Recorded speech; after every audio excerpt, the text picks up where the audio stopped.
Hello everyone, time for another vlog. It's been a while since I uploaded, I apologize. But what happens is, when I'm away for 5 days, as I was in Prague, work starts to pile up back here at home. So I have to kind of pick up the slack. Now there are a lot of things that have happened. So I've printed quite a few things. I've had someone ask me to print 15 starter fingers for InMove, the robot, and also the whole arm. So I've been printing those. While I was printing them, I thought, I need to build me an InMove robot. So that's gonna be a thing. I'm gonna be building an InMove robot. For those who don't know what an InMove robot is, I will leave links in the video description. I saw one when I was at the Sweden meetup. I was completely blown away. It's creepy as hell, but I really want one. So first things first, finally, my Mark 2.5 upgrade is here. Before you say anything, I purchased this. I think it was back in March, and it's here now. So I get to build it. We'll probably do that during a live stream. So I'll try to set up everything so we can do a live build during the weekend.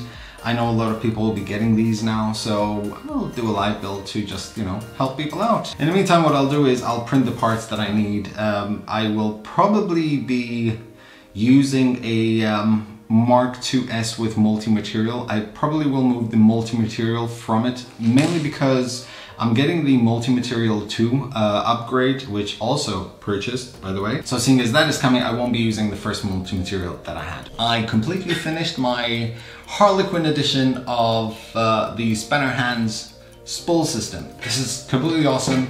It is printed in Spanner Hands PLA Neon. I kind of mixed and matched the color, and it also has some TPU hinges and also a TPU seal over here, also in Spanner Hands TPU. Then I just used like a threaded rod and 2 balls to put it together. Windows available from Spanner Hands.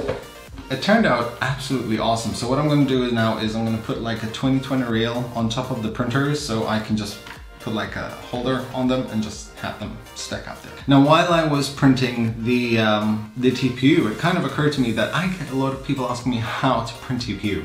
So what I'm doing at the moment is I'm kind of getting prepared, or starting to prepare the content for an episode I'm going to do on the best way as to how I go about printing TPU, the settings I use, how I find the right settings. Next is this gorgeous thing right here. This took about 46 hours to print on the Alfawise U20. So I'm kind of getting ready to finish off the reviews of the Alfawise U20 and also the Creality Ender 3. Both very good machines. Both of them need a little extra work to make them that much better, but both machines are extremely worth the money. So pound for pound or dollar for dollar, they're actually really worth it. This was printed in Easy Print PLA by 3D Prima. It's the rainbow filament, and I kind of did as much infill as possible. I scaled it up to 350% because I wanted as many transitions as possible. And what's really awesome is that you can see like really hard transitions at the bottom, but then like really diffuse transitions at the top, because there's obviously less material being used. And it took about 900 grams of filament. So this was almost perfect just to see all the transitions within one spool. Now, following that, I started printing a V6 version 6 Spanner Hands spool system. And this was printed in PETG. Another thing I need to note is that it really doesn't take long for the heat bed to reach 70 degrees. It took about 5 minutes for the heat bed to reach 70 degrees on the Alfawise U20.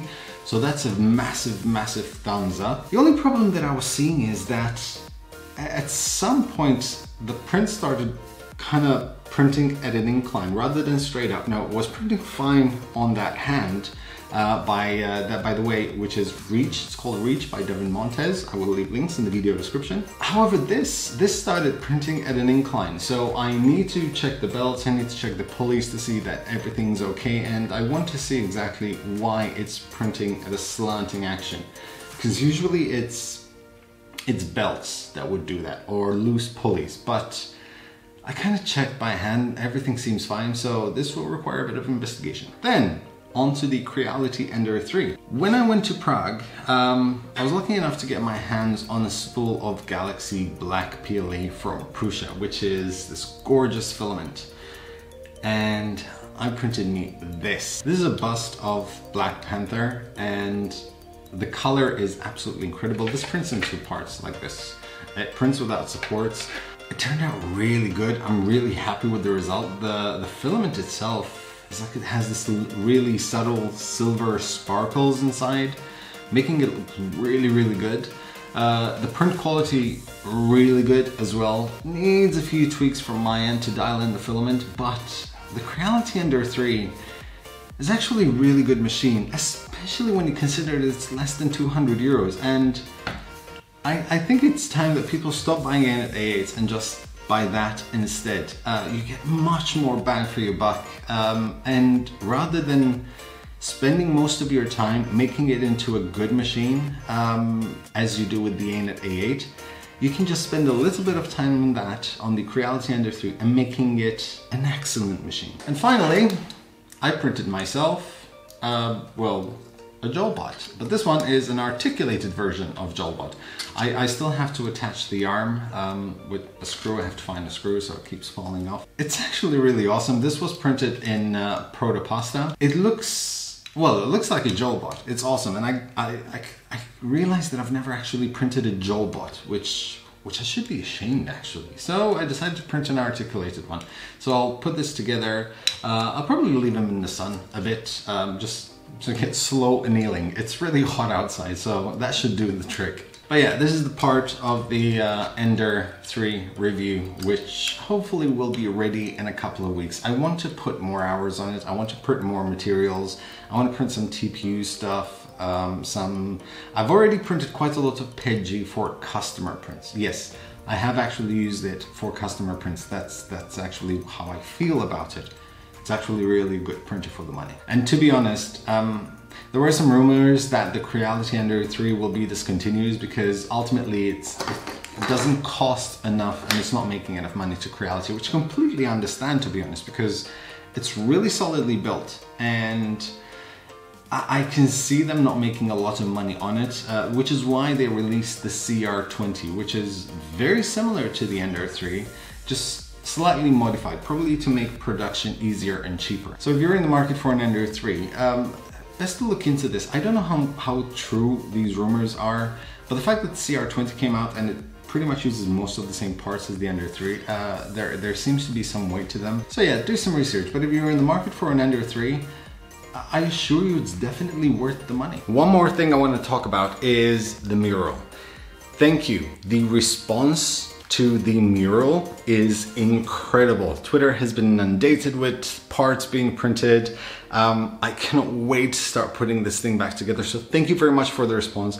I apologize not everyone was able to get a part, but I got over 200 requests and only about 140 something parts. I do plan to eventually do something else, something bigger for the makerspace downstairs, but I will need a little time for that. I do want to get this out of the way first, receive all the parts. I do want to specify for those who are sending the parts, don't spend a lot of money on shipping. Don't make it priority. There is no rush. This is not something I want to do tomorrow. I gave you guys till the end of the month to ship everything. I know it's going to take a few times. I know that this thing won't be up for another couple of months probably until all the parts come in.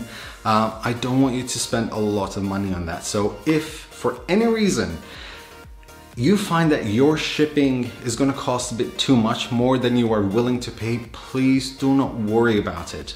Just let me know and I'll pass the part on to someone else. It's really not a big deal. I am currently looking for merch suppliers. I will be doing some stickers here in Malta, but I do want to find someone who can drop ship merchandise for me.